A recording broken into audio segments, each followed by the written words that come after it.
இன்றைக்கி வீட்டில் மரம் வளர்க்குறத பற்றி நிறைய பேருக்கு நிறைய கேள்விகள் மனசுக்குள்ளே இருக்கும். அதை பற்றி விடையை தான் இன்றைக்கி நம்ம தெரிஞ்சுக்க போகிறோம். வணக்கம், நான் உங்கள் அருள்வாக்கம்மா ரேணுகாதேவி.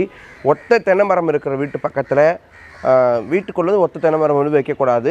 ஒத்த தென்னை மரம் பனைமரம் இருக்க பக்கத்தில் வீடும் கட்டக்கூடாது. நல்லா புரிஞ்சுக்கோங்க. வீட்டுக்குள்ளே காம்பவுண்டில் ஒரே ஒரு தென்னை மரம் மட்டும் வைக்கக்கூடாது. ஒத்த தென்னை மரம் பண்ணை மரம் இருக்கிற இடத்துல வீடு கட்டக்கூடாது. இது ரொம்ப ரொம்ப முக்கியமான விஷயம். வீட்டு கதவை திறந்த உடனே நல்லா தழைச்சி ஓங்குற வாழை மரம் இருக்கக்கூடாது.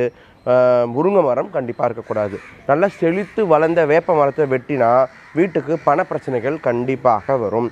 ஆக நம்ம வீட்டுக்கு எதிர்க்க முள் செடிகள் இல்லாமல் இருக்கிறது ரொம்ப ரொம்ப ரொம்ப அவசியம். வண்ண பூக்கள் ஒரு ஓரமாக மலர் வாசனை நிறைந்த மலர்கள் பூக்கக்கூடிய செடியை ஒரு பக்கமாக வைக்கிறதுல தவறு கிடையாது. வீட்டை திறந்த உடனே ரொம்ப பச்சை பச்சைன்னு இருக்கக்கூடிய மரத்தை கண்டிப்பாக வைக்கக்கூடாது.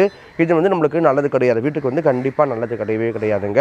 முருங்கை மரம் அதிகமாக பூ பூத்தா அந்த முருங்கை மரத்தில் ஒரு தொடப்பமோ அல்லது செருப்போ கட்டி வைக்கிறது ரொம்ப ரொம்ப அவசியம். ஏன்னா முருங்கை மரம் அதிகமாக பூ பூத்தா வீட்டுக்கு ஆகாது அப்படின்னு சொல்லுவாங்க. ஆக இதெல்லாம் மரத்தை பற்றி இன்றைய பதிவில் நம்ம தெரிஞ்சிருப்போம்னு நான் நம்புகிறேன். மேலும் உங்களுடைய சந்தேகங்களை கமெண்ட்ஸ் மூலமாக அங்கே தெரிவிங்க. பின்வரக்கூடிய பதிவில் அதற்கான விளக்கத்தை கொடுக்குறேன். நன்றி.